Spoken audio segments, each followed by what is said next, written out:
Siang ya. Bismillahirrahmanirrahim. Ya, terima kasih para pembicara hari ini sudah hadir di webinar sini. Kang Andi Setiaguna, Mas Maristia Yoga, ya, dan Mbak Kori Magdalena. Terima kasih hadir di sini di hari ini ya pada webinar talk mengenai mental health ya di dunia pekerjaan gitu ya. Perkenalkan dulu Bapak Ibu, saya Indra Prawira. Saat ini saya adalah lecturer di komunikasi, Department Communication ya. Saya akan memandu perbincangan kali ini dengan 3 narasumber penting kita. Kita hari ini mendapat kehormatan ya mendapatkan kesempatan berbincang dengan narasumber dari kalangan industri ya dan juga psikolog ya. Kita bisa bicara mengenai kesehatan mental. Ya seperti kita tahu persaingan di dunia kerja mengharuskan ya BINUS dan perguruan tinggi lain menghasilkan lulusan berkualitas gitu ya. Ada program pemerintah Merdeka Belajar gitu ya, yang harus dijalankan mahasiswa. Salah satunya dengan magang Merdeka Belajar itu ya, ada yang pertukaran pelajar gitu ya, ada yang magang. Nah, kerja praktek atau magang ini ya could be very challenging gitu ya, sehingga mahasiswa harus dipersiapkan gitu ya untuk menghadapi dunia kerja ya, dunia kerja semu lah gitu ya. Sebelum dunia kerja kita ada magang dulu. Sebenarnya magang itu juga mempersiapkan. Nah, gitu ya. Jadi challenges-nya adalah salah satunya adalah anxiety. Ketidakjelasan apa ya, magang itu seperti apa sih gitu ya. Nah, hopefully kita harap hari ini Bapak Ibu mahasiswa, teman-teman gitu ya, bisa mengurangi sedikit ketidakjelasan gitu ya, keraguan gitu ya, kekhawatiran akan dunia magang seperti apa setelah mengikuti webinar ini gitu ya. Persiapkan pertanyaan Anda gitu ya. There's no such thing like silly question gitu ya. Shoot aja pertanyaannya gitu ya. Silakan tanyakan kepada para pembicara kita nanti setelah mereka memaparkan materinya gitu ya. Webinar ini akan berakhir sekitar pukul 15 gitu ya. Jadi kita akan cepat ya Bapak Ibu, teman-teman mahasiswa. Mohon ya house rule pertama, mohon Bapak Ibu menonaktifkan audio ya, mahasiswa menonaktifkan audio. Nanti di saat tanya jawab silakan raise hand atau Anda bisa menuliskan pertanyaan di chat box gitu ya. Baik, tanpa panjang lebar ya, kita mulai ya webinar hari ini dengan pembicara pertama kita, Bapak Andi Setiaguna. Ya, sebelum Pak Andi menyampaikan materinya, sedikit saya sampaikan profil beliau ya. Kang Andi adalah senior ya di dunia broadcast gitu ya, di dunia jurnalisme ya. Pengalaman beliau sudah lebih dari 27 tahun ya Kang Andi ya. Dari media cetak gitu ya, dari kemudian tapi lebih banyak menghabiskan waktunya di televisi ya, di media grup media televisi Indonesia atau yang kita kenal dengan Metro TV ya. Mengawali karirnya sebagai assignment editor, kemudian terakhir jabatan beliau adalah News Service Manager gitu ya di Metro TV.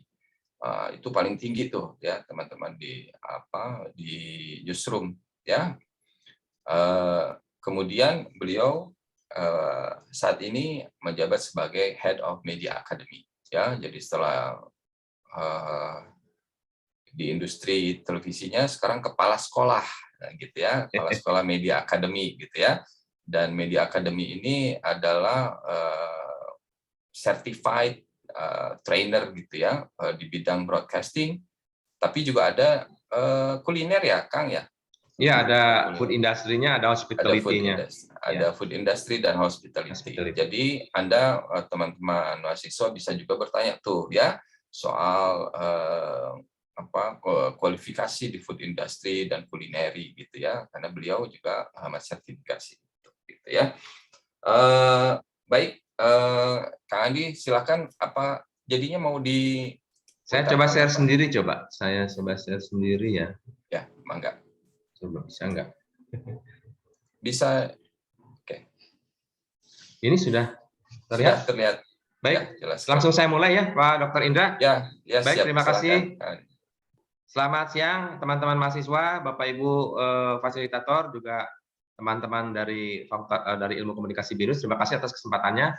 Seperti tadi di-announce oleh Kang Indra, saya memang memegang Head of Media Academy, sebuah lembaga sertifikasi profesi, training untuk internal maupun eksternal, seperti itu.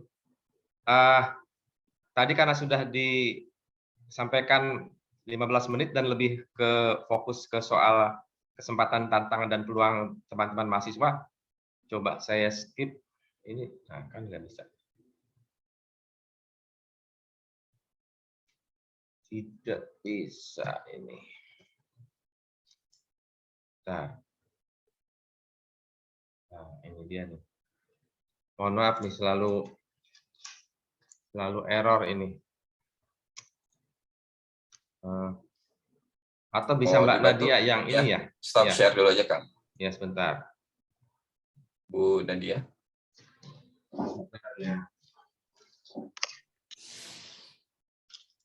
Nah, Bu Nadia. Sebentar.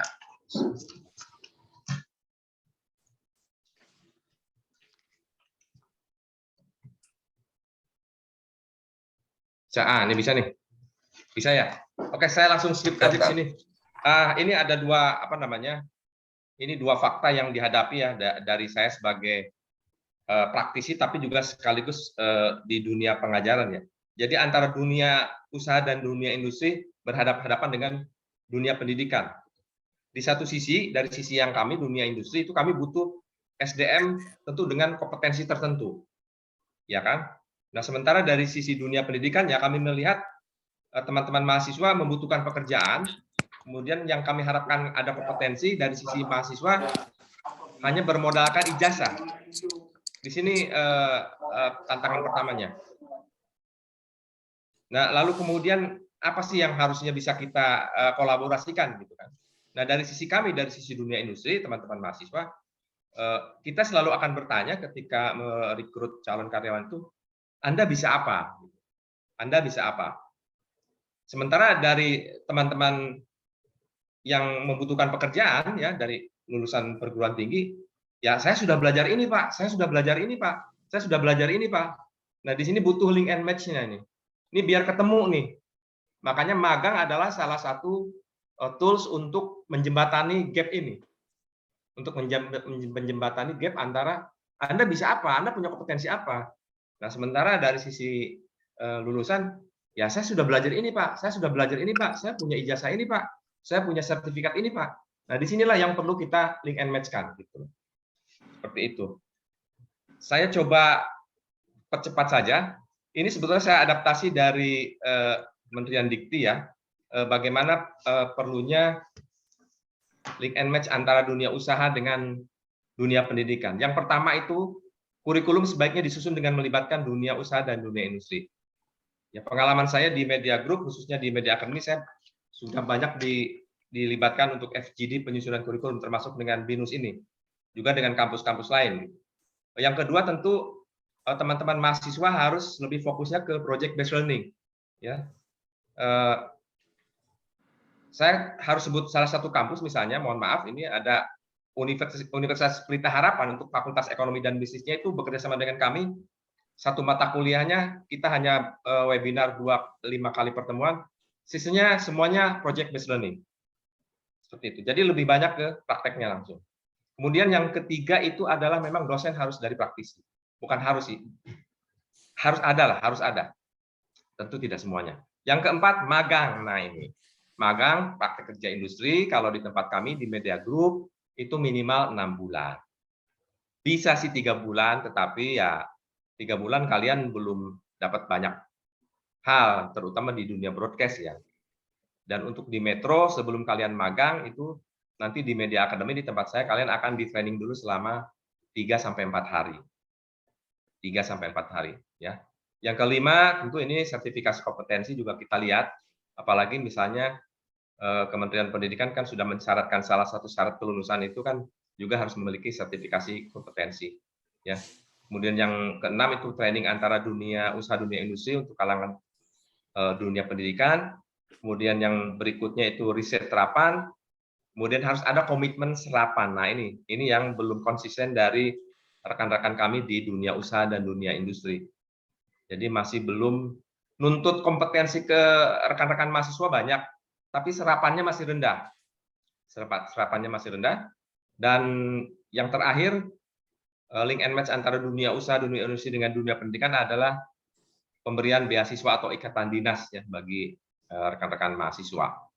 Ini sebetulnya konsep ini sangat bagus kalau misalnya kita bisa sama-sama kolaborasikan antara dunia usaha, dunia industri ya, dengan dunia pendidikan. Gitu. Tadi pertanyaannya adalah apa sih sebetulnya syarat kompetensi yang dibutuhkan gitu kan untuk bisa bersaing dengan alumni atau lulusan lain di di tempat pekerjaan. Kalau secara standar gitu ya, kami ketika merekrut itu tentu yang dilihat standar ya, kita lihat ijazahnya, berapa IPK-nya, ya kita lihat transkripnya, kemudian sertifikat kompetensi yang dimiliki apa saja, kemudian kemampuan bahasa lah, bahasa Inggris itu sudah nggak kita lihat, itu mah udah standar. Nah bahasa asing lainnya apa? Bahasa asing lainnya apa? Ini yang kita coba lihat. Kemudian yang berikutnya aspek kognitif. Aspek kognitif dari sisi kompetensi, kemudian yang paling penting itu soft skill. Kita lihat bagaimana komunikasinya, kemudian bagaimana leadership-nya, bagaimana dia problem solving-nya, cara berpikir kritikalnya, dan lain-lain. Seperti itu. Dan yang terakhir tapi penting integritas. Di setiap proses rekrutmen di tahap akhir itu kita selalu cross check aktivitas sosial media, ya. Aktivitas sosial media ini kadang-kadang menjadi faktor penentu, ya, menjadi faktor penentu. Dari poin-poin yang tadi saya sebutkan sudah oke semua, masuk di 10 besar misalnya, tapi kemudian terpaksa kita coret hanya karena setelah kita cross check di aktivitas sosial medianya. Seperti itu, tidak punya karakter sehat nih, sehat ini maksudnya perilaku mental ya. Kalau fisik di sosial media agak kurang terlihat. Ini lebih ke mental gitu. Semangat cinta Indonesia juga kita lihat juga. Semangat cinta Indonesia juga kita lihat. Kemudian pekerja keras ini kelihatan kok dari sosial medianya ini kelihatan nih. Dia ini pekerja keras atau memang hobinya ngabisin duit orang tuanya saja atau memang jalan-jalan gitu, bisa kita lihat kok dari sosial medianya, dari akun-akun sosmednya itu. Ini yang paling menentukan buat teman-teman mahasiswa. Nah, itu gambaran sekilas apa yang terjadi di Media Group, dan saya bisa tambahkan begini, tadi soal yang Kang Ida sampaikan. Per hari ini adalah minggu ke-8 di tempat saya di Media Academy sedang melakukan training bagi 13 calon reporter yang dinamakan Journalist Development Program Batch 21. Itu reporter bukan hanya untuk TV, karena kita sudah convergence, jadi kami akan mencetak mereka menjadi reporter yang multi talent, dia multi platform. Dia bisa menulis artikel untuk media online, dia bisa membuat berita untuk koran, dia bisa report dan membuat laporan-laporan secara cepat untuk TV, multi platform. Perlu rekan-rekan mahasiswa ketahui, dari 13 calon reporter yang sedang kami didik, itu hanya 6 yang dari lulusan komunikasi. Dari BINUS ada 1 lulusan HI, namanya Siti siapa namanya saya lupa, ada dari Siti BINUS ada Nadia. satu, namanya sebentar, bisa saya cek ya.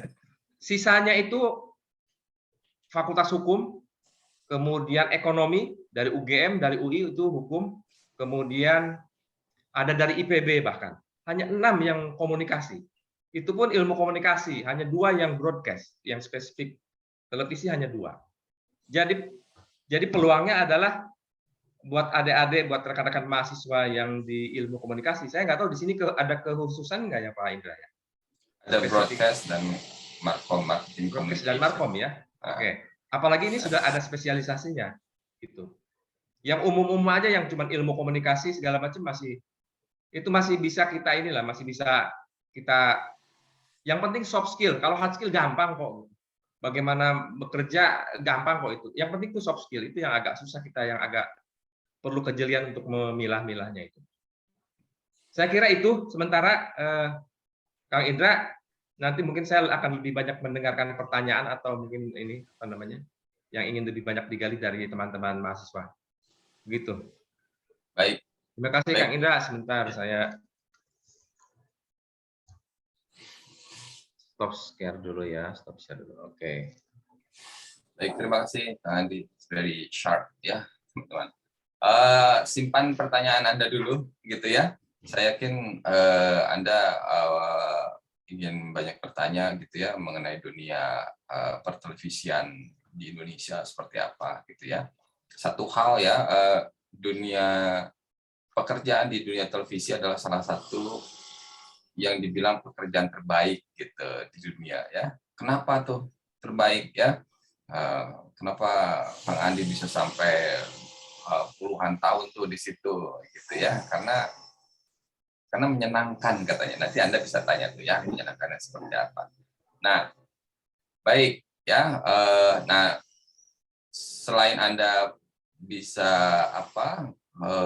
mendapatkan informasi gitu ya, teman-teman mahasiswa juga akan mendapatkan hadiah nih gitu ya, buat 3 pertanyaan terbaik nanti gitu ya.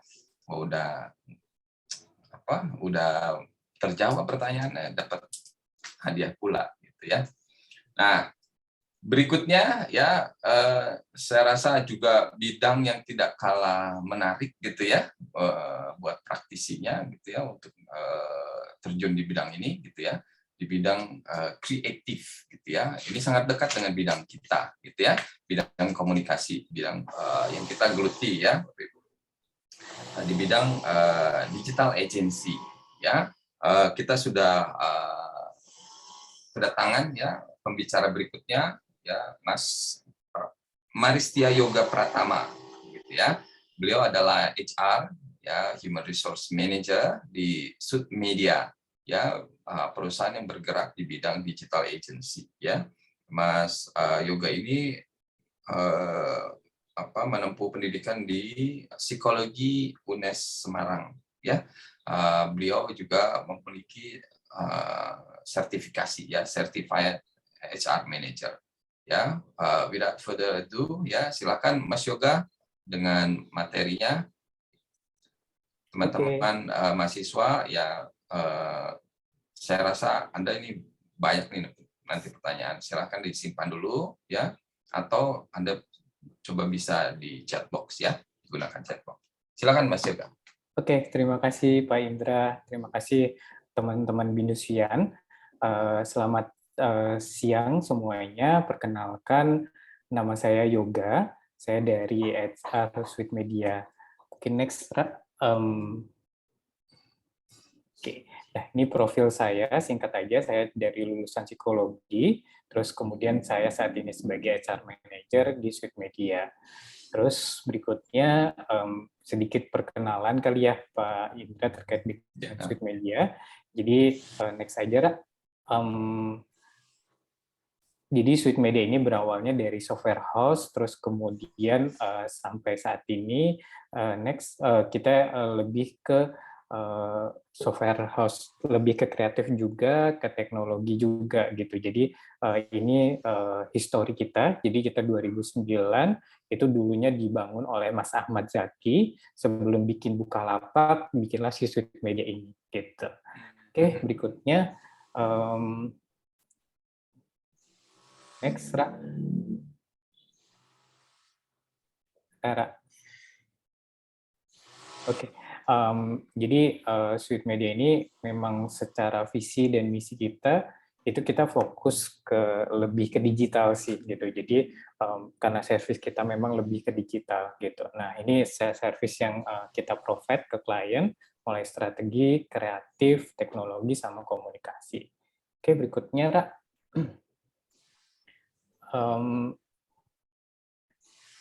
Oke, nah ini klien-klien yang sudah kita pernah kerjasama. Berikutnya,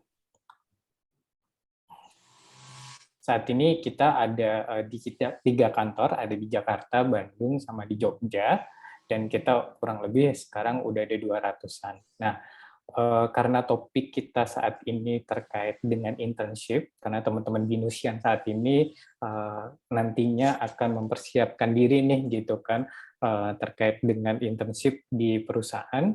Jadi saya akan membawakan terkait dengan work from home, terkait dengan bagaimana sih survive sebagai intern di industri gitu. Nah mungkin berikutnya, jadi kalau ngomongin internship di Sweet Media itu kita sudah dari 2012 gitu ada beberapa program internship yang memang kita sudah kerjasama. Nah dari 2012 ini kita sudah bekerjasama dengan beberapa kampus. Nah ternyata gitu dari program magang yang sudah kita pernah jalani dari 2012, kita ada semacam kayak menemukan beberapa isu nih terkait dengan dari teman-teman intern gitu. Mungkin berikutnya, Ra. Nah, isunya adalah yang pertama dari teman-teman intern ini terkadang gitu mereka sangat pasif gitu. Jadi mereka tidak bisa menampilkan gitu secara apa ya? Oh, saya sebenarnya misalkan saya dari jurusan komunikasi gitu. Terus kemudian saya coba belajar atau mengeksplor hal lain dengan sering bertanya ataupun apa. Nah, itu mungkin hal-hal itu yang teman-teman intern kadang kurang bisa mengeksplornya gitu.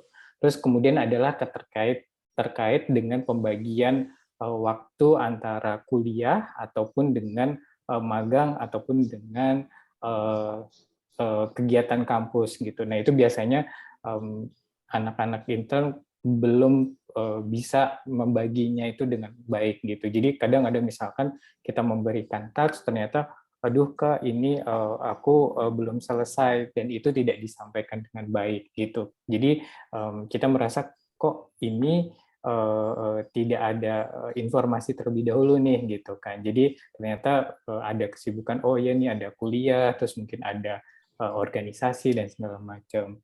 Terus kemudian terkait dengan deliverable task gitu. Jadi karena dari segi manajemen waktunya tadi itu masih kurang baik gitu. Jadi apalagi dengan industri kita sebagai agensi yang dari segi waktu itu sangat rigid sekali gitu kan. Jadi kita melihat bahwa banyak teman-teman intern ini yang belum bisa mendeliver sesuai dengan timeline kita gitu.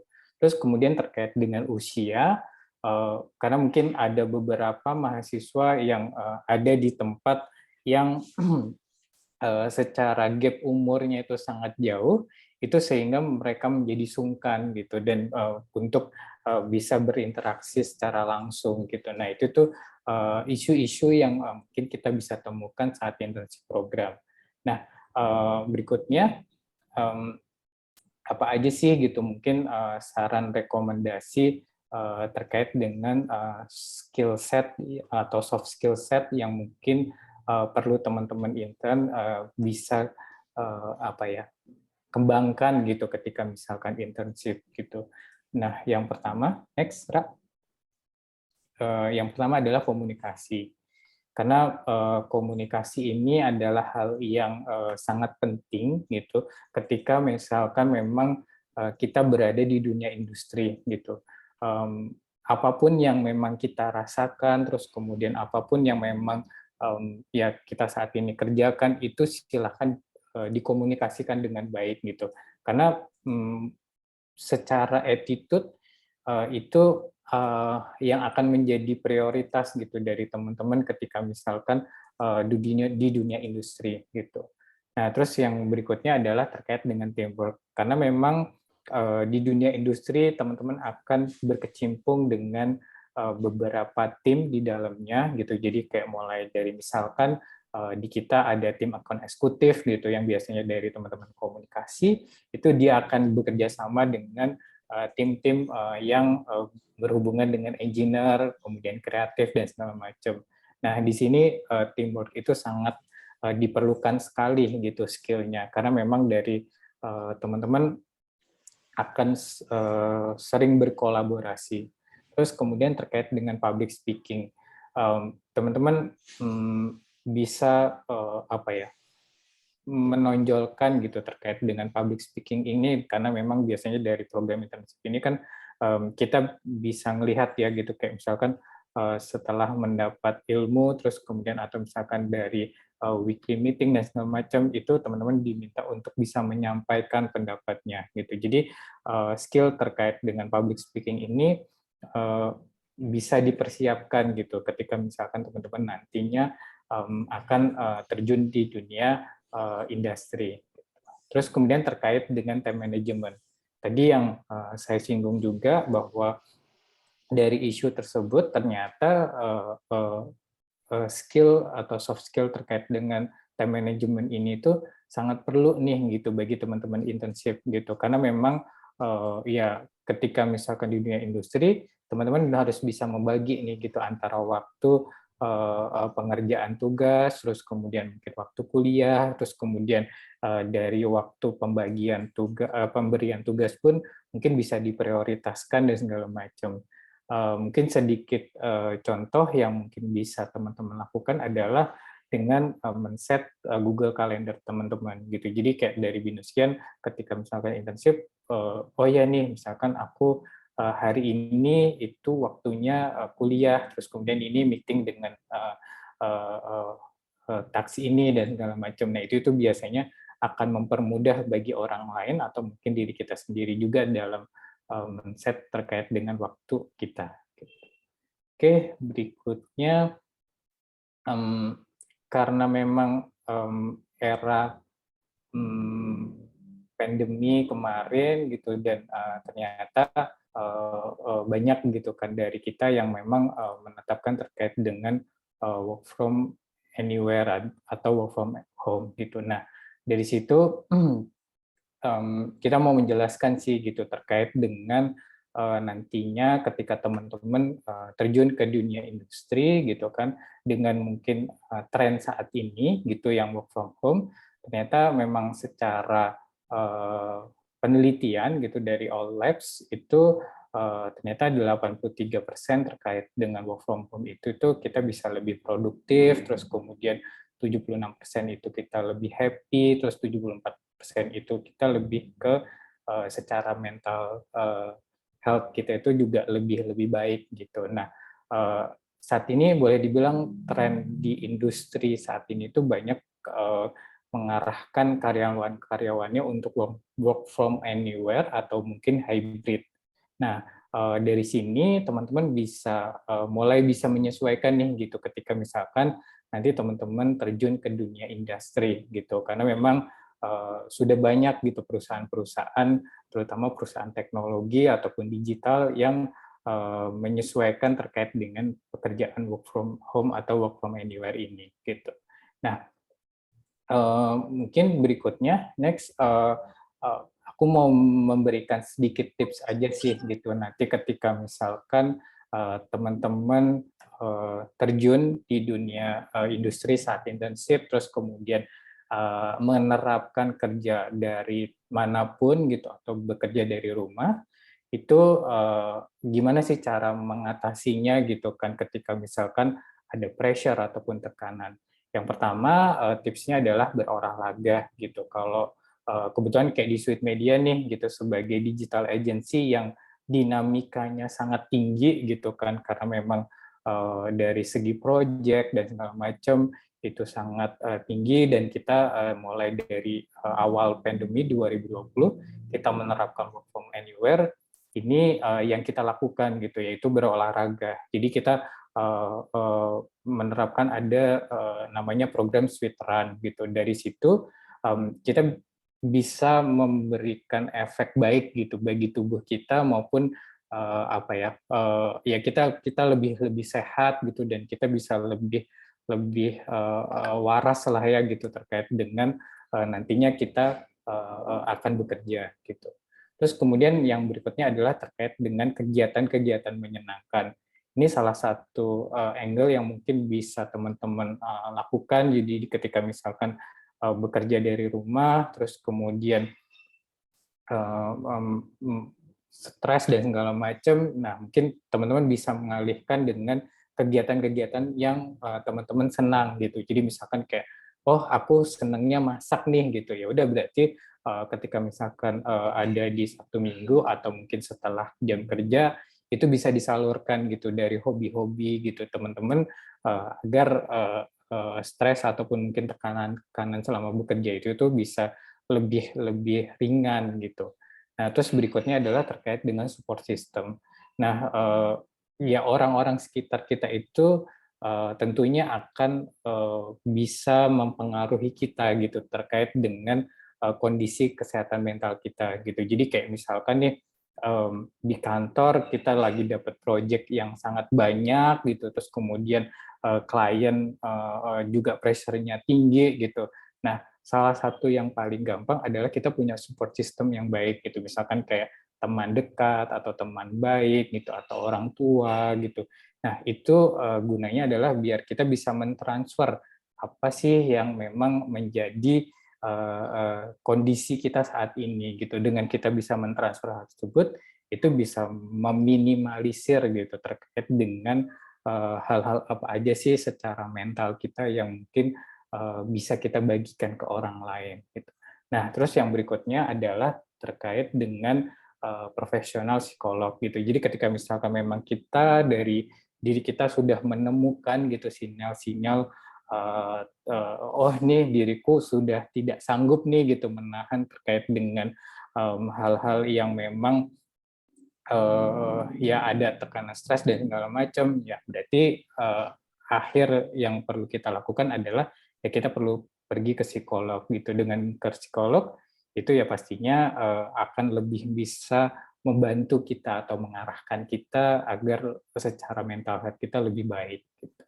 Itu terkait dengan gimana sih gitu biar kita tetap waras walaupun mungkin kita bekerjanya secara remote atau work from anywhere gitu. Nah, itu terus kemudian aku mau menjelaskan juga terkait dengan culture. Jadi dengan work from anywhere ini akhirnya Sweet Media pun menerapkan beberapa culture yang mungkin bisa kita sesuaikan. Berikutnya, Ra. Jadi ini terkait dengan culture-culture apa sih gitu yang kita bisa sesuaikan. Yang pertama adalah flexibility at work. Jadi kita memang bekerja secara fleksibel gitu. Jadi dengan teman-teman intern maupun full time kita nggak perlu meng-set waktu kayak oh aku mulai bekerja itu jam 7 pagi atau jam 9 pagi gitu. Jadi kita kayak oh ya sudah gitu kita bisa bekerja misalkan dari jam 11 asalkan memang kita tidak ada meeting dan segala macam. Nah, terus kemudian terkait dengan kita juga ada work life balance juga. Jadi kita mengusahakan gitu setiap project-project yang memang ada di Sweet Media itu kita bisa membagi waktu kita juga gitu dengan ke lingkungan kita atau mungkin keluarga kita gitu. Terus kemudian terkait dengan learning while working, jadi kita sebagai digital agency yang memang dinamikanya sangat tinggi, terus kemudian kita fokus di teknologi juga yang memang dari hari ke hari itu update-nya sangat cepat gitu. Kita selalu mengencourage gitu terkait dengan teman-teman di Sweet Media itu untuk bisa lebih banyak belajar gitu. Jadi misalkan kayak ikut course, sertifikasi dan segala macam itu bisa apa ya, membuat teman-teman ini bisa lebih berkembang lagi gitu. Jadi kita di kantor itu nggak hanya ngomongin soal bekerja selesai sudah gitu, tapi bekerja kita juga mendapatkan ilmu yang baru gitu.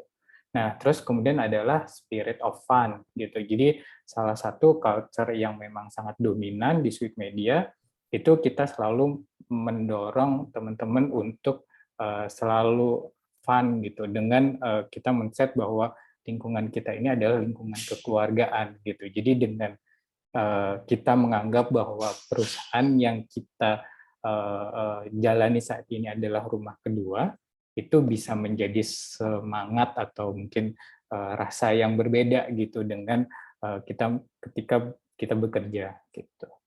Tuh mungkin Pak Indra, kalau aku menayangkan satu video masih mungkin, Pak Indra?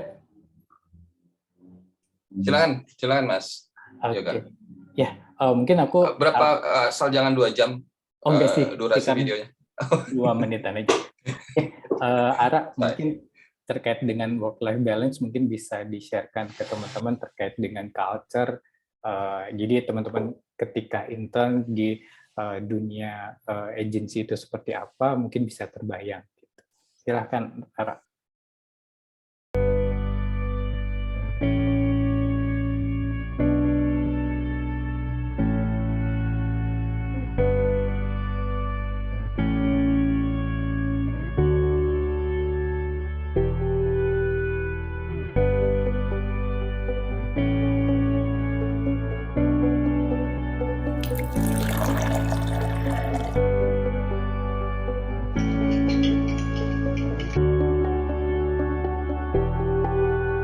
Buat gue, pekerjaan adalah nomor 1, tapi keluarga adalah prioritas.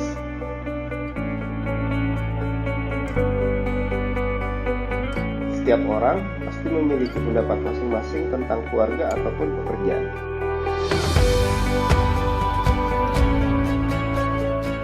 Enak gak? Enak. Makan nasi pakai apa? Buat gue, keluarga dan pekerjaan itu sama pentingnya. 2 hal penting yang gak bisa dilewatkan.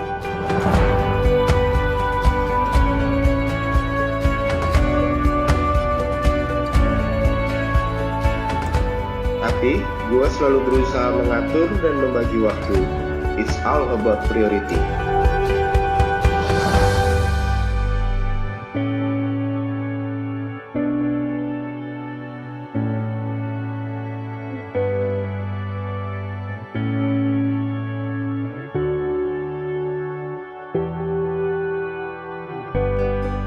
Jadi, waktu 24 jam yang kita punya jangan sampai dipakai cuma untuk bekerja dan melupakan waktu untuk kumpul bersama keluarga.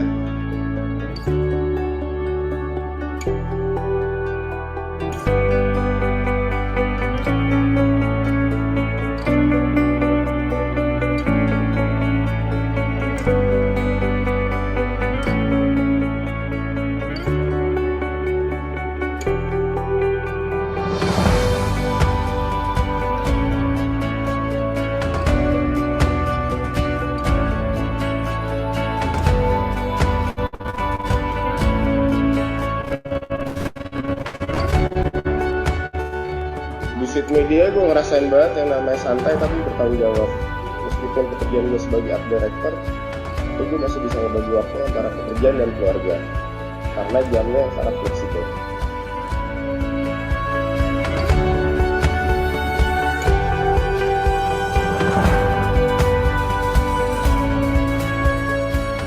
Dan selama 7 tahun lebih gue bekerja di Sweet Media, gue bisa membuktikan bahwa tanggung jawab di dalam pekerjaan dan sebagai kepala keluarga bisa berjalan beriringan.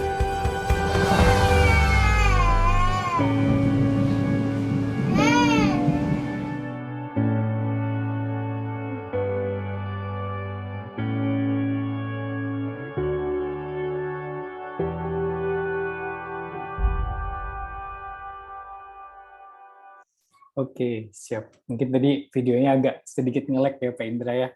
Mungkin teman-teman binesian semuanya, mohon maaf Jadi itu terkait dengan kondisi gimana sih kerja di agensi itu seperti apa gitu. Nah, mungkin terakhir ini ada sedikit quote yang mungkin teman-teman bisa apa ya? Ya aku titipkan gitu. Jadi kayak terkait dengan mental health, ya teman-teman bisa lebih concern juga gitu ketika nanti terjun ke dunia industri. Ya hal-hal yang terkait dengan pekerjaan ini kita juga harus memikirkan gitu terkait dengan kondisi psikis kita gitu, karena itu memang sangat berpengaruh banget gitu terkait dengan produktivitas kita gitu, atau output yang memang nantinya kita bisa berikan ke perusahaan gitu, atau mungkin hasil akhir kita gitu. Nah, terakhir nih mungkin Pak Indra, mumpung ini ngomongin internship juga gitu, dan tadi mungkin Pak Andi ngomongin terkait dengan MBKM gitu kan. Nah, kebetulan kita lolos juga nih gitu Pak Indra dan teman-teman Bindusian terkait dengan program magang bersertifikat. Jadi Sweet Media bekerja sama dengan Kemendikbud, kita mempunyai proyek terkait dengan e-commerce project. Terus kemudian kita membutuhkan beberapa posisi berikut yang ada di sini. Jadi mulai dari mungkin akun eksekutif, terus kemudian konten marketing, yang mungkin masih relate gitu kan ya terkait dengan teman-teman Binusian dari komunikasi saat ini gitu. Nah, di sini next pastinya ketika nanti teman-teman internship itu akan mendapatkan banyak advantage, jadi kayak mulai dari mentor, terus kemudian dapat learning source juga gitu, dan teman-teman yang jelas adalah akan mendapatkan real project sih gitu dari teman-teman yang nantinya akan internship gitu. Itu cukup dari saya sih Pak Indra dan teman-teman Binusian. Semoga nanti apa yang sudah saya sampaikan bisa bermanfaat, dan nanti ketika misalkan ada pertanyaan silahkan disampaikan saja. Oke, terima kasih. Baik, terima kasih Mas Yoga, dari insightful ya teman-teman mahasiswa ya. Tadi Pak Andi sudah menyampaikan kompetensi, kualifikasi ya seperti apa pekerja media itu ya. Ya sebenarnya bekerja di industri apapun gitu ya, secara general kompetensinya seperti itu ya. Kognitif tadi Pak Andi bilang itu ya, soft skill, integritas dan sebagainya ya. Mas Yoga membicarakan work life balance gitu ya, tantangan-tantangan apa yang Anda bisa yang mungkin Anda temukan gitu ya, how to cope with it gitu ya, bagaimana mengimbanginya dengan kehidupan Anda gitu ya, supaya tetap waras gitu. After all, hidup tidak seluruhnya untuk bekerja gitu ya, jadi harus ada balance ya. Nah tadi balance-nya itu ada olahraga gitu ya, ada apalagi gitu ya, kegiatan aktivitas yang menyenangkan, dan jika memang Anda merasa perlu ya, Anda bisa bertemu dengan profesional gitu ya, psikolog gitu ya. Nah kebetulan itu jadi nyambung ya apa yang disampaikan Mas Yoga, karena hari ini kita juga kedatangan psikolog profesional ya, Mbak Kori Mahdalena ya. Jadi sebelum Mbak Kori menyampaikan materinya ya, saya hantar dulu ya. Mbak Kori ini psikolognya belajarnya di Bandung gitu ya, undergraduate-nya di Bandung ya, terus kemudian meneruskan di Bandung di Maranatha Psikologi ya, meneruskan ke UGM ya, master di bidang yang sama ya. Beliau kini adalah profesional di bidang psikolog klinis gitu ya, clinical psychologist ya, di ADM itu Bu ya, di General Hospital ya. Pengalaman beliau di clinical psychologist di Rumah Jeda gitu ya, di Generasi Cakap, dan sekarang di as a professional di General Hospital AD gitu ya. AD apa ya namanya Mbak, kalau saya lupa. Mbak Kori. Mbak Kori udah sini? Apa hilang?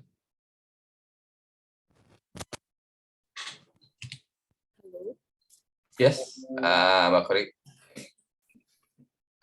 Keputus. Sudah cukup terdengar suara saya? Ya, suaranya terdengar cukup jelas. Ya. Jadi sekarang base-nya di mana, Mbak Kori? Saya saat ini ada di Sintang, Di salah satu Sintang. kabupaten terluar di Kalimantan Barat. Baik ya. Jadi ini membangun daerah luar Indonesia ya. Jadi jangan takut Bapak Ibu ya. Baik, silakan Mbak Kori dengan materinya mengenai ya kesehatan mental ya. Izin share screen ya Pak Moderator. Silakan.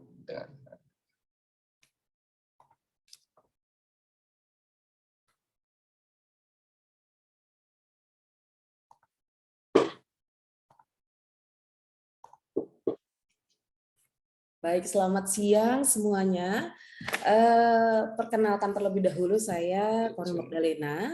Saya pada saat ini sebagai representatif dari Generasi Cakap yang concernnya adalah untuk pengembangan generasi muda khususnya dan generasi-generasi lainnya tentu saja agar siap menghadapi tantangan yang terjadi di berbagai setting dan juga berbagai waktu yang kita bisa temui akhir-akhir ini semakin menantang ya. Nah, pada kesempatan ini saya berterima kasih karena dari BINUS sendiri juga menitik beratkan pada kesehatan mental di dunia kerja itu saya sangat appreciate banget.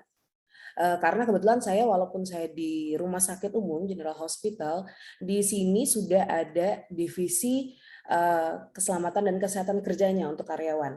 Dan saya memang concern di bidang itu juga, sehingga dari Generasi Cakap juga melihat itu bisa menjadi saya bisa sharing dengan teman-teman di sini. Kebetulan saya juga pernah menjadi seorang pemagang waktu saya baru selesai dari studi profesi saya, dan saya juga pernah mendampingi mahasiswa magang. Kebetulan program Kampus Merdeka ya sekarang ya. Nah, kebetulan itu dari Semarang waktu itu. Dari Semarang terbang ke Kalimantan pelosok ya. Dan saya juga sempat surprise banget ada yang mau magang sampai sejauh itu gitu. Tapi kebetulan juga di bidang psikologi. Oke, sebelumnya saya ingin menyapa kita semua, khususnya teman-teman yang akan terjun di dunia magang. Boleh nggak sih saya dikasih bocoran perasaan? Ini karena yang berbicara lagi psikolog ya, jadi kita agak sedikit membicarakan ke arah perasaan. Hal apa yang dirasa akan menjadi tantangan pada masa magang? Boleh nggak saya dikasih bocoran? Mungkin nggak usah terlalu banyak, mungkin bisa di-share di kolom chat, cepat aja, fast question. Sudah ada bunyinya, saya cek. Shoot di kolom chat. Kira-kira apa saja sih yang dirasa yang akan menjadi tantangan pada masa magang? Atau apa yang lagi dikhawatirkan at the moment gitu? Jauh dari pacar misalnya. Bisa. Bisa ya, itu tantangan juga ya. Subjektif ya pertanyaannya, boleh dijawab apa aja.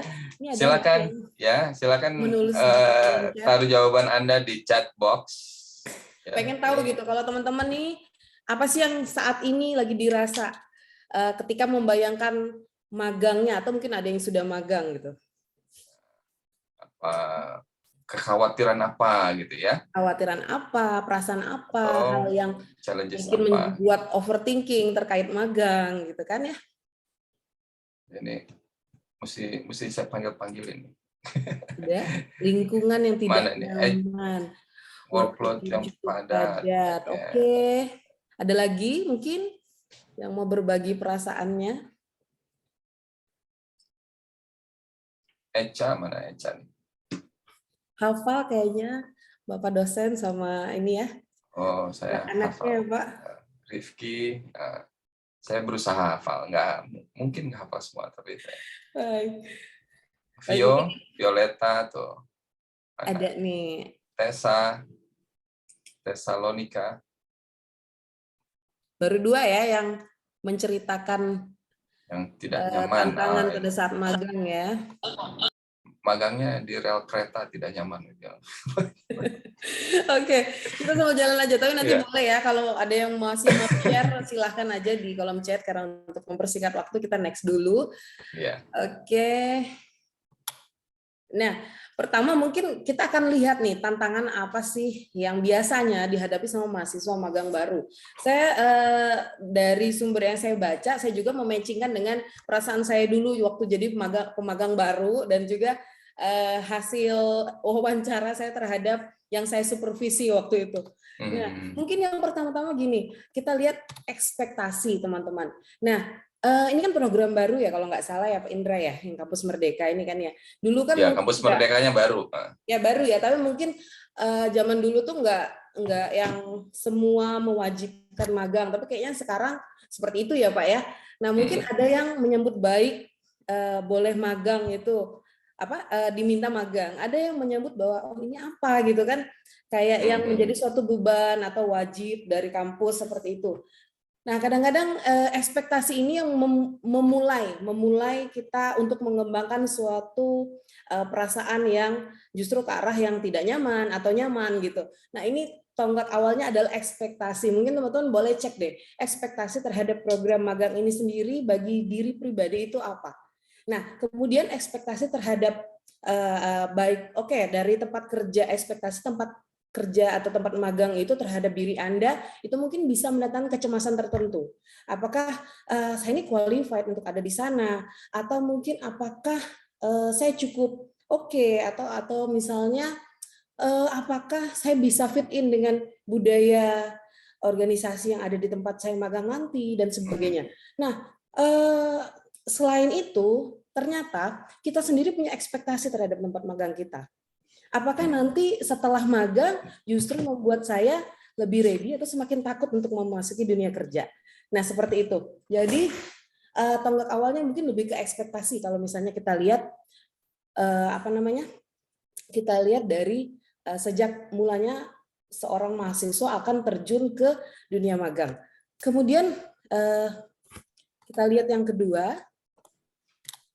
Nah, kadang-kadang ada yang mungkin merasa remeh ya, anak magang gitu kan ya.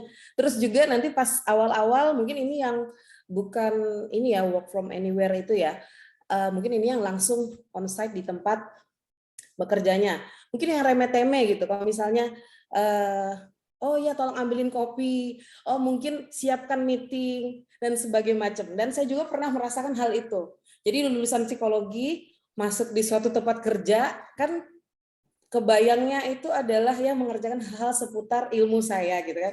Tapi ternyata anak baru itu kayak apa ya? Kayak baru tuh harus bisa mengerjakan segala macam termasuk yang remeh-remeh.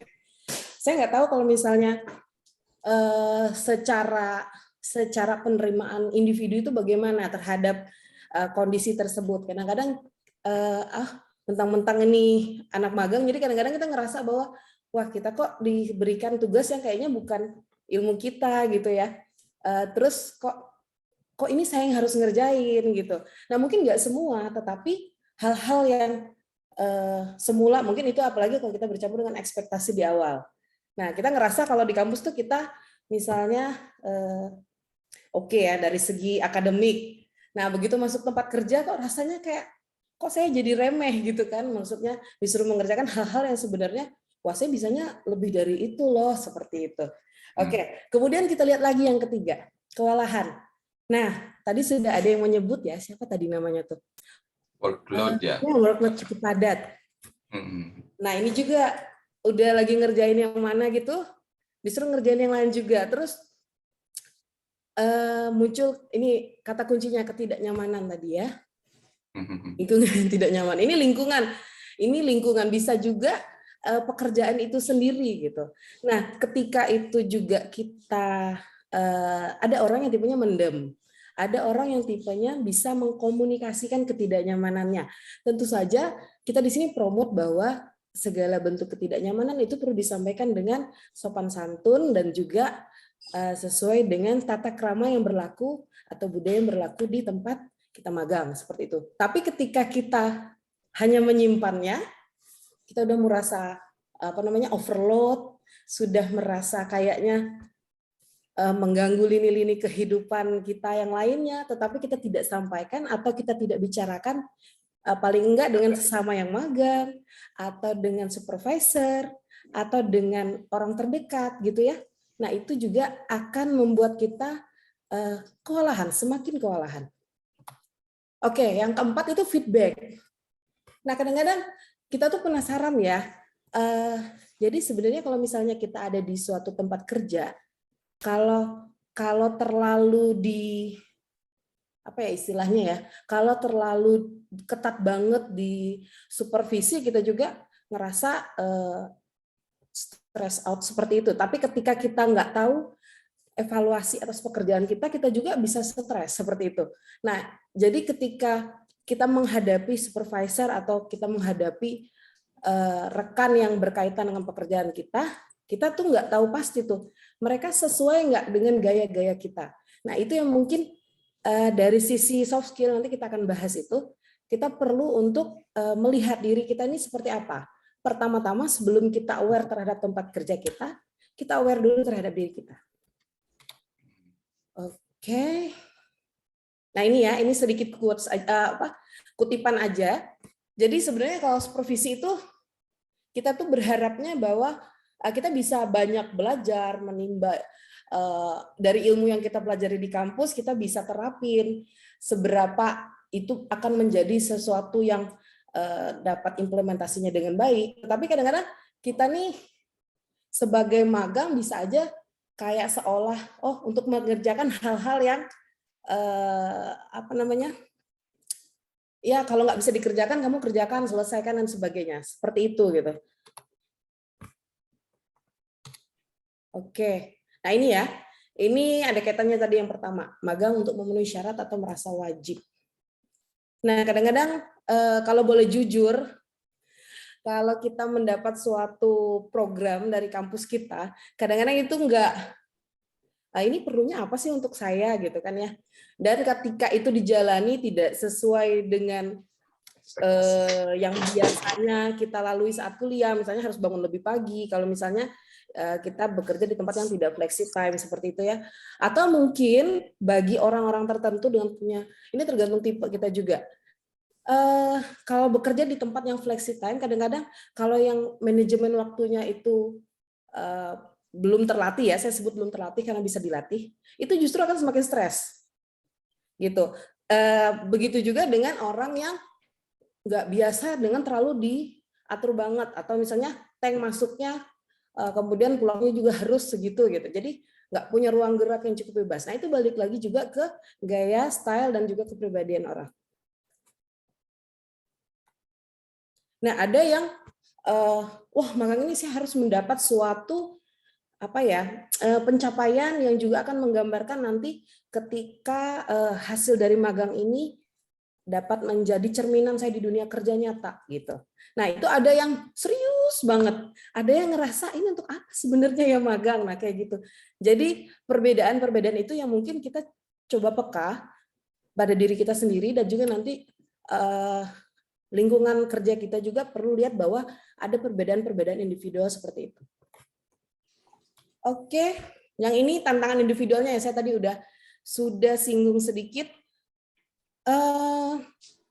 Yang tiga ini adalah soft skill.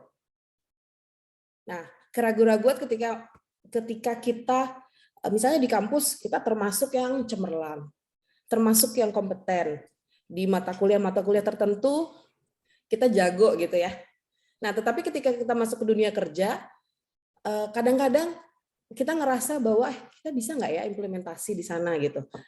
Juga persoalan komunikasi. Nah, komunikasi ini dari cara bicara aja kita coba untuk fit in nggak dengan budaya yang ada di sana. cara menyampaikan idenya di tempat kerja kita itu belum tentu sama dengan yang biasa kita sampaikan di kelas. Nggak usah jauh-jauh ya, kalau di kelasnya dosen yang satu dengan dosen yang satu lagi, cara nanya aja kadang-kadang kita perlu pelajari dulu gitu nggak sih Pak Indra? Enggak tahu. Kalau saya ini dari sudut pandang psikologis ya. Tapi teman-teman kalau misalnya ya betul. komunikasi pasti sudah jago lah. Nanti kita tanya mahasiswa, benar nggak gitu ya? Iya. Kemudian problem solving skill. Nah, kadang-kadang kita tuh tahu teorinya gitu kan ya pas kuliah gitu kan. Tahu banget. Nah, ketika pada injury time apalagi atau kita dihadapin sama sesuatu yang bekerja sama dengan rekan yang memang sudah jauh lebih senior gitu ya, karyawan di tempat itu.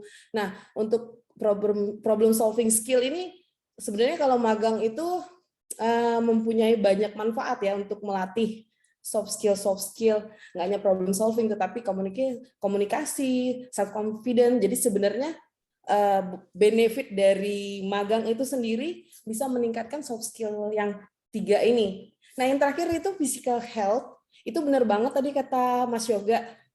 Itu perlu banget.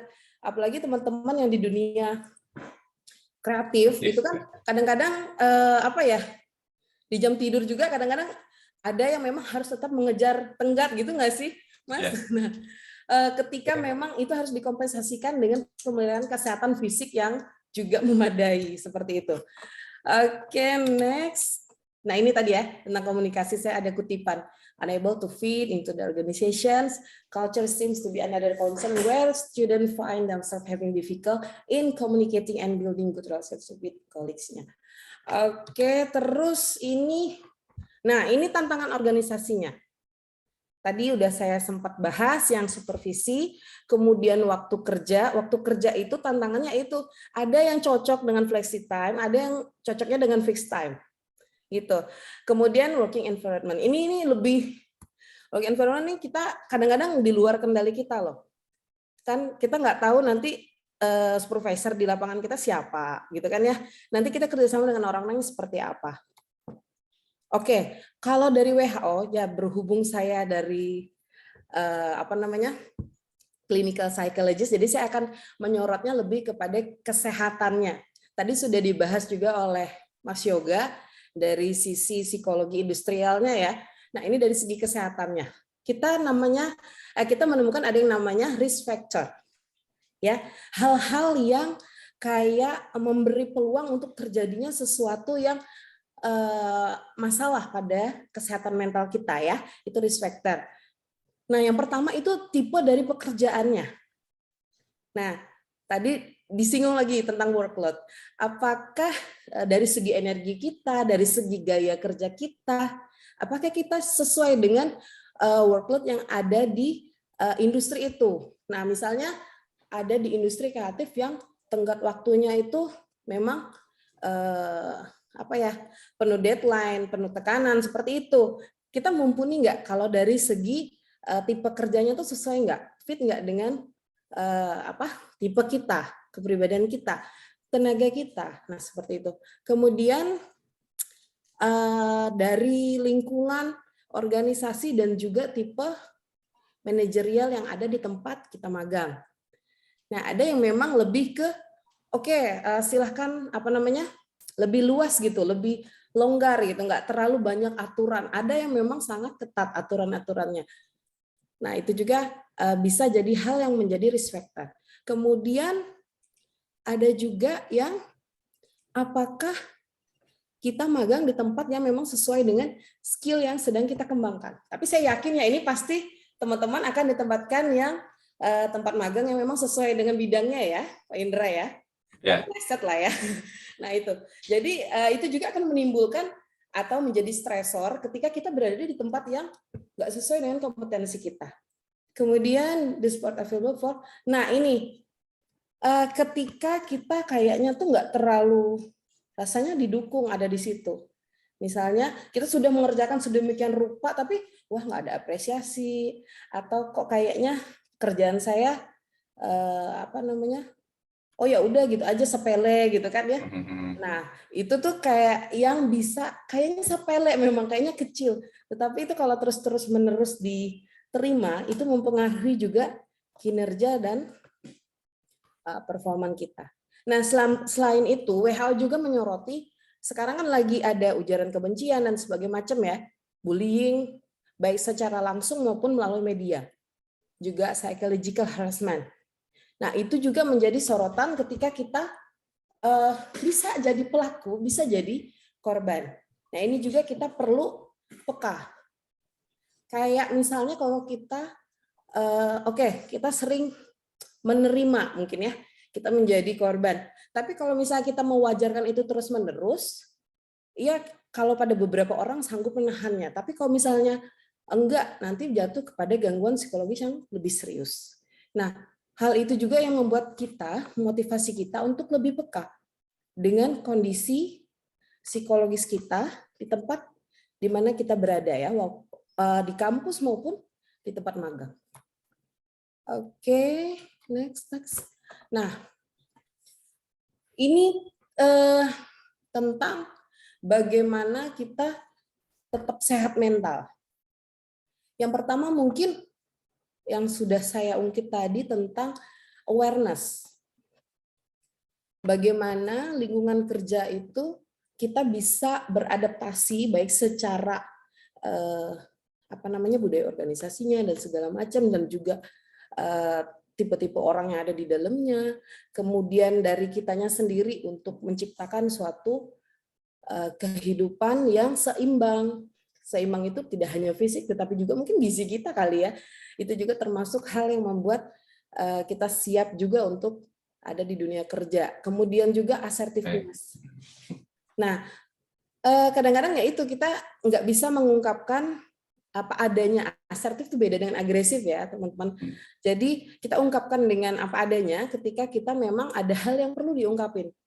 Nah, terlalu sungkan juga sulit, tapi kalau terlalu vokal ataupun yang lebih bersifat agresif itu juga akan tidak kondusif untuk kesehatan mental di tempat kerja. Kemudian, nah untuk soft skill yang perlu dikembangkan tadi itu yang 3, self confidence, communication dan problem solving skill. Kemudian juga kita juga perlu untuk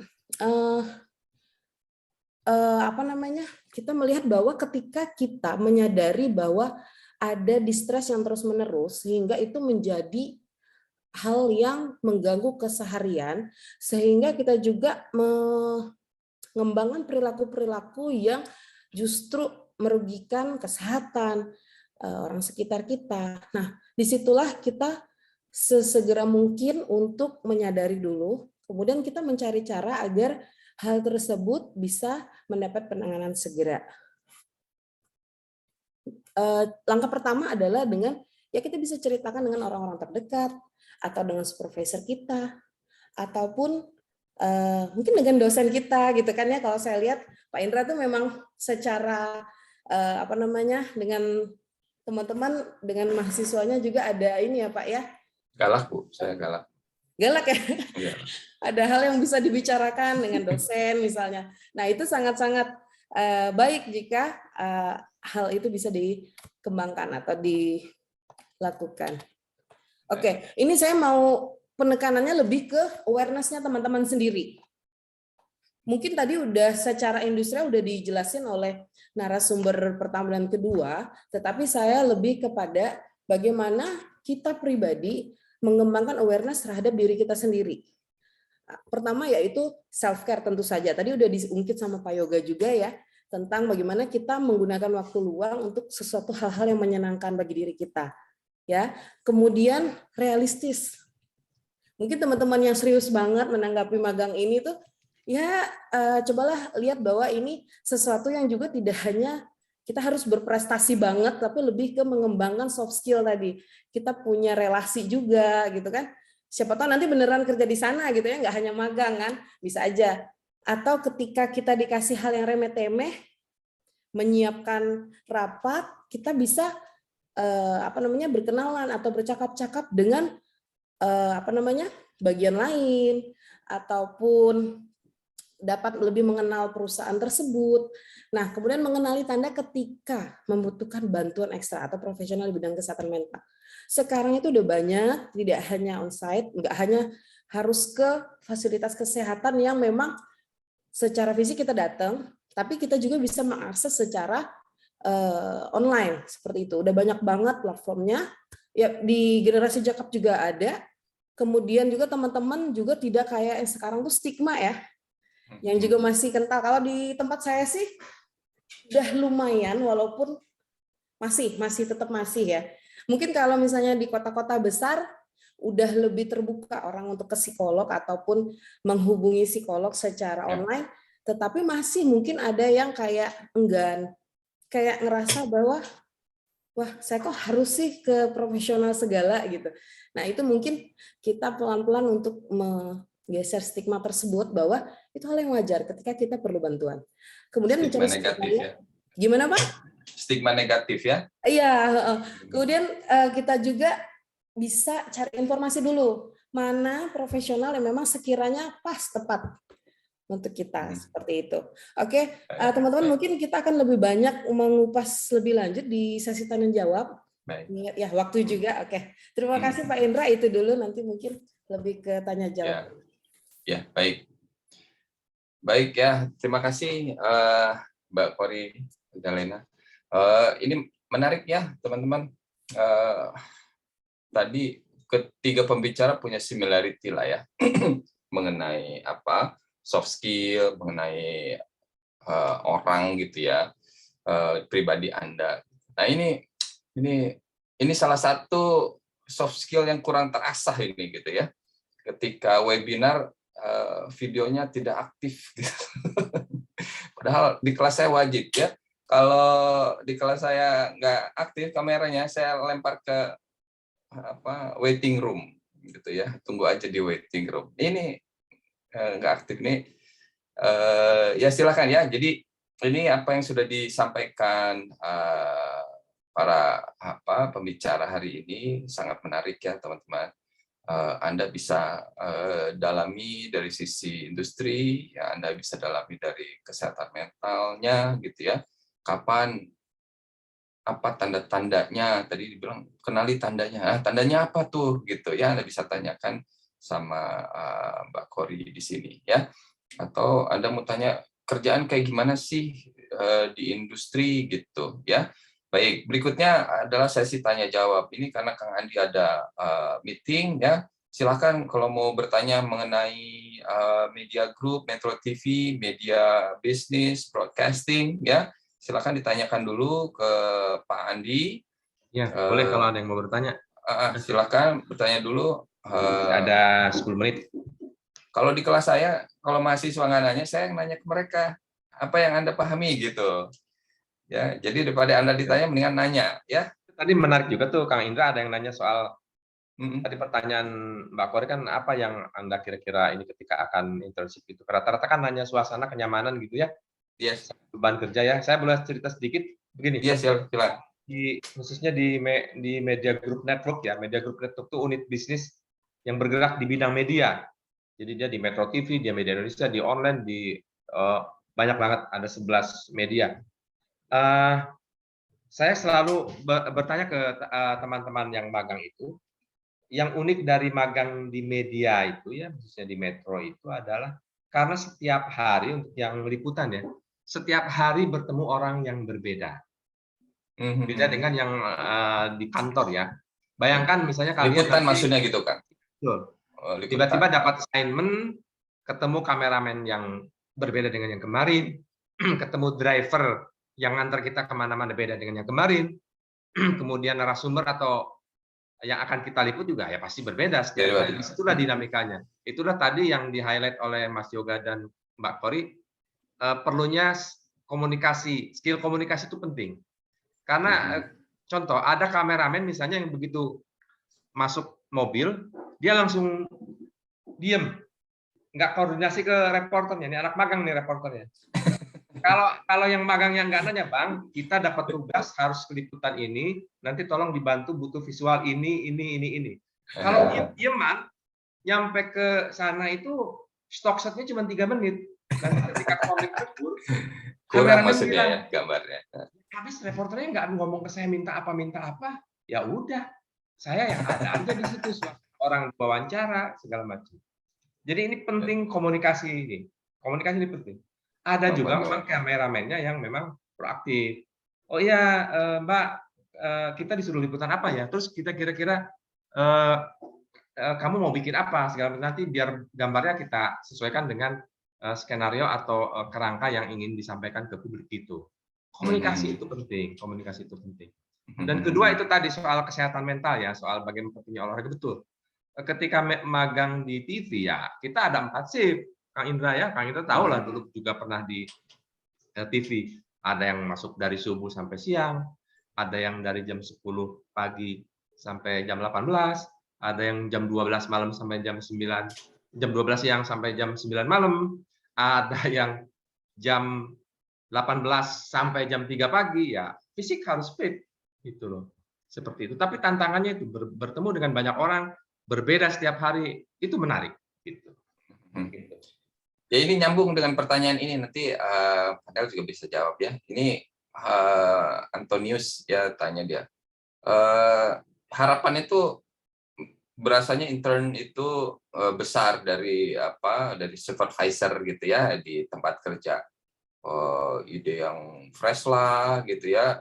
Tuh kayak misalnya tadi jadi reporter lah, padahal dia cuma intern, harus komunikasi dengan kameramen gitu misalnya ya. Nah, bagaimana cara menghadapi kondisi yang seperti itu? Gitu. Kang Andi dulu lah.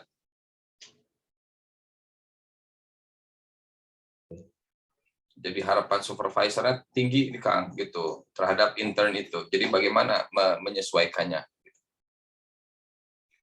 Satu aja kuncinya sebetulnya buat teman-teman yang nanti magang, jangan malu-malu bertanya gitu. Jangan malu-malu bertanya daripada nanti supervisornya menganggap kalian sudah paham, artinya ekspektasinya tinggi, tapi kemudian hasil kerjanya ya di bawah yang ekspektasi. Mendingan bertanya, jangan malu-malu bertanya. Kalau dengan banyak bertanya nanti si supervisor juga tahu, oh ternyata kemampuan anak magang itu baru sampai di sini. Dia pun kalau misalnya tadi harapannya tinggi, dia mungkin bisa akan menurunkan ekspektasinya. Dari komunikasi itu, dari bertanya itu kita bisa ngukur kok. Oh ternyata anak ini masih di sini lah. Oke lah, ekspektasinya kita turunkan. Kuncinya bertanya aja, diperjelas. Itu untuk memperpendek rentang gap antara ekspektasi yang tinggi dari seorang supervisor dengan kemampuan kitanya. Bertanya aja, banyak bertanya aja. Biar Jangan gua tahu. Iya. tidak miskomunikasi. Nah, Mas Yoga bisa jawab juga nih. Kalau di digital di kreatif ya, di agensi itu seperti apa untuk mengatasi masalah yang kayak gitu? Benar sekali sih kalau kata Pak Adi tadi bertanya atau aktif gitu, memang itu poin pertama. Terus yang kedua adalah terkait dengan belajar sih gitu Pak Indra, karena memang ketika internship pun nggak sama bedanya sebenarnya dengan kita kuliah gitu kan. Kita tetap harus belajar terus gitu kan. Jadi kayak apalagi di dunia digital ataupun teknologi, biasanya kita walaupun intern gitu, kita pasti akan nge-push anak-anak intern ini tuh tetap harus ikut pembelajaran gitu, kayak misalkan ikut webinar ataupun mungkin ikut course gitu. Itu tuh kalau di kita diwajibkan gitu Pak Indra gitu, karena itu biar bisa menghilangkan gap tadi gitu, karena dari situ anak-anak selain memang tadi bertanya ya itu bisa dapat ilmu juga gitu kan dari yang memang sudah kita berikan gitu sih. Mungkin itu sih Pak Indra gitu. Baik. Terima kasih, Mas Yoga. Nah, kalau saya ini nanya ke Mbak Kori nih. Nah, emang segitunya sih, memang tantangan itu bisa mengganggu mental itu berapa lama sih, Mbak? Sampai kita tahu ini memang kita terganggu mental kita di dunia kerja gitu. Bagaimana kita mengidentifikasi itu gitu? Oke, untuk terkait dengan kesehatan mental, itu kita tidak bisa lagi melihat sesuatu hitam dan putih, tetapi itu suatu kontinum begitu. Jadi untuk kita mengamati diri kita ini ada di kontinum yang mana. Kalau kita ada di kontinum, oh kita nih stres terhadap pekerjaan kita. Ketika stres itu masih membuat kita produktif dan optimal gitu. Tapi kalau nggak stres sama sekali itu malah kita nggak berangkat kuliah ya teman-teman, gitu nggak sih? Kalau kita nggak stres, kita tuh harus nyampai kantor atau nyampai tempat magang kita jam sekian, kita akan leha-leha aja gitu. Jadi stres itu sebenarnya perlu gitu dalam kontinum atau dalam suatu range yang optimal. Jadi ketika teman-teman sudah melihat bahwa stres itu bukan lagi eustress atau stres yang masih produktif, tetapi lebih ke distress, kita mulai terganggu tuh, misalnya udah mulai nggak konsentrasi, atau mungkin kita lebih ke jadi mager yang biasanya rajin, kayak gitu kan, dan sebagainya. Nah, semakin lini-lini kehidupan itu semakin banyak yang terganggu atau tidak berjalan secara efektif, itu kita bisa jadi tanda-tanda itu tadi, warning, ada apa dengan saya gitu kan. Kita mungkin bisa komunikasikan dengan yaitu orang terdekat ataupun supervisor kita ataupun yang orang-orang yang cukup mengenal kita atau coach kita dan sebagainya kalau teman-teman punya mentor juga. Nah, seperti itu yang membuat kita coba deh belajar untuk aware sama kondisi diri sendiri dulu. Ya nggak hanya psikis ya, tapi juga fisik. Nah, itu juga bisa menjadi indikator gitu. Kok saya jadi sering sakit kepala akhir-akhir ini gitu ya. Jadi nggak hanya melulu udah minum obat selesai gitu. Enggak, tapi kita bisa cek. Jangan-jangan kita ada hal yang mungkin mau dibicarain, atau mungkin kita tadi itu over ekspektasi mentor kita ataupun supervisor kita, tapi kita nggak ngomong. Nah, balik lagi nggak ngomong itu nggak asertif tuh bisa aja kita takut dijudge, kita tuh kayak, oh kita nih kayak nggak mampu dan sebagainya. Padahal internship ini sendiri adalah ladang belajar gitu kan ya. Belajar yang jelas kalau udah masuk ke internship kita tuh udah dibekali segala macam ilmu. Nah, tinggal aplikasinya, pengimplementasinya itu memang kita benar perlu belajar ke ahli yang ada di lapangan gitu. Bahkan dengan Bapak driver yang diem aja ya Pak ya, Pak Andi, kita belajar sesuatu bahwa nggak semua orang tuh bisa kita harus disuapin informasi aja, tetapi kita yang proaktif untuk memulai suatu komunikasi. Jadi yang biasanya males buka omongan, ya mau nggak mau kalau ketemu sama Pak driver atau Pak kameramen yang seperti itu, kita belajar untuk membuka komunikasi seperti itu. Ya, jadi jangan buru-buru menghakimi diri Anda terganggu mental gitu ya. Jadi mungkin itu stres itu, karena stres itu baik katanya ya. Dalam tahap yang tahap yang optimal ya Pak ya, dalam tahap yang wajar seperti itu. Kalau nggak baik, sebelum kita lanjut ke pertemuan ya, kita foto dulu Kang. Oh boleh ya. Ya silakan teman-teman diaktifkan kamera-kameranya nih ya. Karena Kang Andi mau ada acara meeting, silakan diaktifkan kamera-kameranya. Miss Nadia akan dokumentasikan kehadiran kalian ya, kehadiran kita ya. Terima kasih kepada Kang Andi ya sudah hadir hari ini ya, memberikan pencerahan. Teman-teman ya mau magang di Media Group ya, kalau kata saya sih menyenangkan ya. Boleh hubungi saya. Ya, silahkan hubungi Kang Andi. Nanti ya. Saya training dulu seminggu, baru saya lepas ke newsroom. Prosesnya berapa lama Kang kalau mau magang di Metro? Kalau minimal 3 bulan sih, sampai 6 bulan. Ya. Ya, jadi ada radio juga, Kang Andi. Ya, radio juga. Ada radio juga yang ingin berkarir, tertarik dunia radio ya, ada di radio, dicetak, di TV, di online juga. PR juga ada ya, kan bisa di PR juga magang ya, di HRD juga bisa, komunikasi gitu. Juga bisa, banyak ya. Jadi possibility-nya banyak juga di media.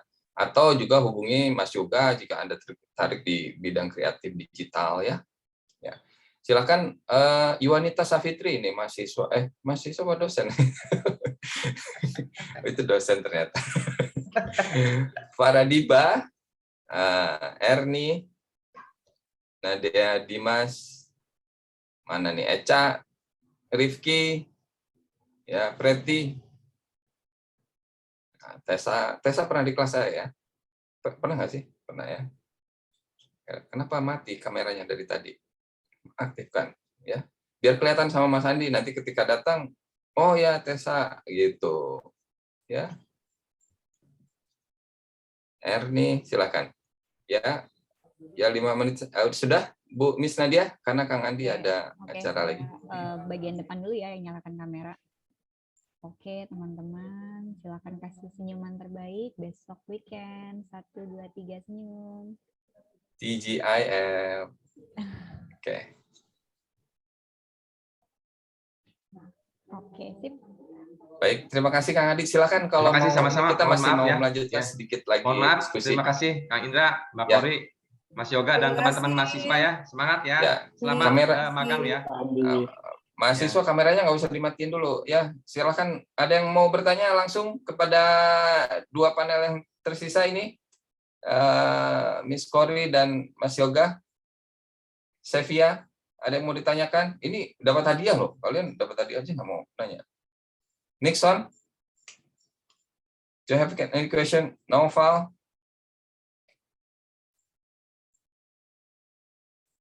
No one?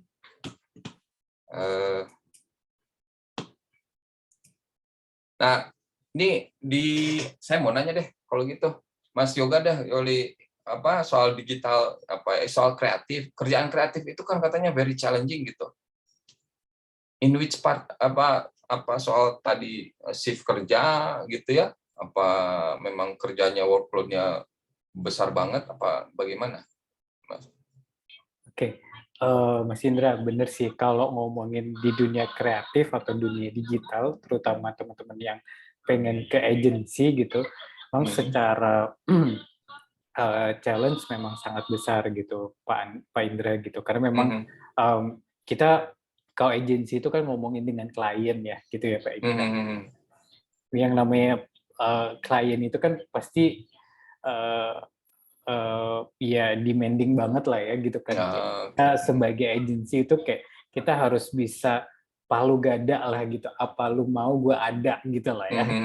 Nah, itu sih yang mungkin ketika misalkan teman-teman Binusia di sini memang akan bekerja di dunia kreatif atau di dunia agency, itu harus lebih kekuat mental gitu sih gitu. Jadi kayak nggak bisa tuh gitu kayak misalkan internship ataupun nanti di dunia industri gitu ataupun ke kreatif gitu kayak baperan gitu, itu tuh kayak kalau bisa itu bisa sedikit difilter gitu, karena kita pernah Pak Indra gitu mendapat anak internship, terus kemudian ketika masuk itu pada waktu itu kita belum menerapkan work from anywhere, jadi kita masih buka gitu kan. Ada sedikit ya namanya anak kreatif gitu kan ya, kadang dari segi mungkin omongan gitu atau mungkin dari segi perilaku gitu kan bisa lebih lepas gitu ya Pak Indra ya gitu. Nah itu tuh ternyata tidak bisa gitu kayak menerima gitu, jadi kayak dibawa perasaan, aduh kayak kemarin temenku ngomongin ini ya gitu, aduh isi ternyata tidak sesuai ya gitu, misalkan kayak let's say kayak lebih ke kebiasaan mungkin gitu, kayak mungkin yang tidak sesuai gitu kan. Nah itu tuh biasanya ketika misalkan kita tidak kuat gitu atau mental kita tidak tahan gitu, biasanya itu akan menjadi isu gitu. Jadi ketika memang ya aku sarankan gitu ketika Binusian memang nantinya terjun gitu di dunia terutama agency, time management itu sangat dibutuhkan sih gitu. Terus kemudian gitu, karena itu akan berpengaruh ke yang lain juga gitu. Terus kemudian kayak ya mental kita juga harus disiapkan juga gitu. Mungkin nanti Mbak Kori bisa menambahkan maksudnya seperti apa gitu, tapi lebih ke kayak ya kita harus siap gitu, karena memang terpaan di industri kreatif itu lebih apa ya tidak terkontrol lah gitu kan ya gitu. Mungkin kalau dengan teman-teman di corporate mungkin lebih kayak tahu nih harus seperti apa dan bagaimana. Nah itu sih mungkin yang aku bisa jawab Pak Indra. Baik ya, jadi kondisinya begitu ya teman-teman. Jadi it is better to prepare early gitu ya.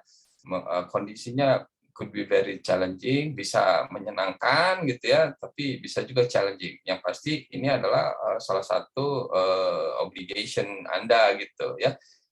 Termasuk kalau Mbak Kori dulu KKN apa magang? Dulu saya ada namanya praktek kerja lapangan, juga saya PKL. nyari sendiri magang, Pak. Oh, Karena kita magang. praktek kerja lapangan dulu masih PKL Ya. istilahnya. Nyari sendiri tuh rumah sakit yang membuka magang. Karena ngerasa nanti kalau udah langsung terjun ke dunia kerja gitu, kok kagok gitu. Nah ini saya tipe yang gitu, saya nyari magang gitu. Ya ini teman-teman, kalau dulu itu nggak banyak lah pilihan magang ya, karena belum populer. Kalau mau magang pun nyari sendiri, misalnya bikin sistem sendiri gitu ya. Tapi yang diprogramkan dulu itu KKN ya. Ya kecuali kalian harus melihat yang susah dulu gitu, gitu ya. Jadi mungkin kalian akan merasa main place is better gitu dibanding KKN, apalagi di desa pejoget apa penari. Ya, itu very challenging ya. Selain challenge ketemu orang, ya ketemu yang bukan orang gitu ya.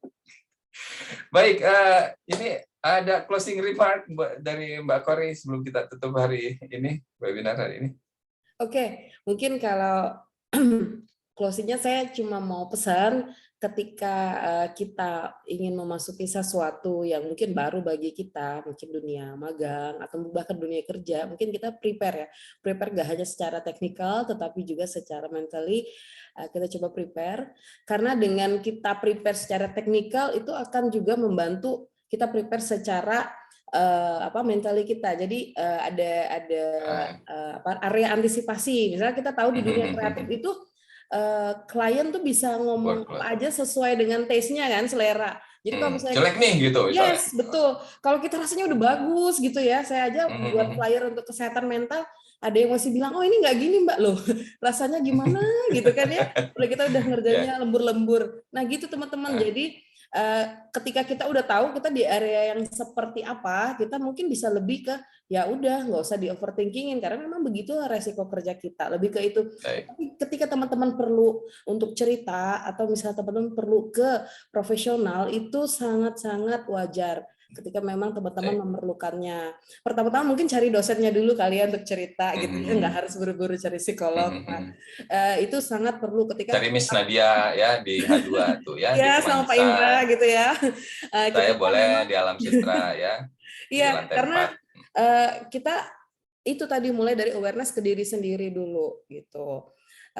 Sebelum awareness ke lingkungan, kita perlu awareness ke diri sendiri dulu. Itu deh pesannya. Oke. Baik, terima kasih. Makasih ya semuanya. Ya, terakhir dari Mas Yoga deh, closing remark-nya untuk teman-teman magang. Oke. Kalau dari saya sih tetap waras aja sih Pak Indra. Jadi karena itu sangat menjadi concern saat ini ya Bu Kori ya gitu, karena dengan kondisi saat ini yang serba tidak memungkinkan gitu, dan banyak sekali perubahan, terus kemudian secara industri juga butuh berubah gitu kan. Itu kita harus tetap menjaga kewarasan kita sih, itu sangat penting. Karena dengan kita waras, apalagi dengan di dunia industri kreatif, itu sangat berpengaruh gitu terkait dengan output kita gitu. Jadi waras pastinya terkait dengan productivity kita juga akan lebih baik gitu. Itu aja sih Pak Indra. Baik, terima kasih Mas Yoga, Mbak Kori ya atas waktunya hari ini. Saya pikir ya bukan mahasiswa saja gitu ya, saya juga tercerahkan gitu ya. Karena buat dosen juga ada program magang, dan kami pun harus mempersiapkan mental. Ya, Bapak Ibu, teman-teman mahasiswa ya, kami memahami tantangan Anda ya. Ini adalah sesuatu yang mungkin buat Anda baru ya, di luar kebiasaan di kelas gitu ya. Tapi ini adalah sesuatu yang harus kita jalanin. Selain ini termasuk dalam kurikulum, ini adalah proses belajar gitu. Anda secara pribadi juga untuk menunjukkan kompetensi Anda gitu ya, untuk terjun di dunia the real world gitu. Ya walaupun Anda misalnya, saya mau buka usaha ya.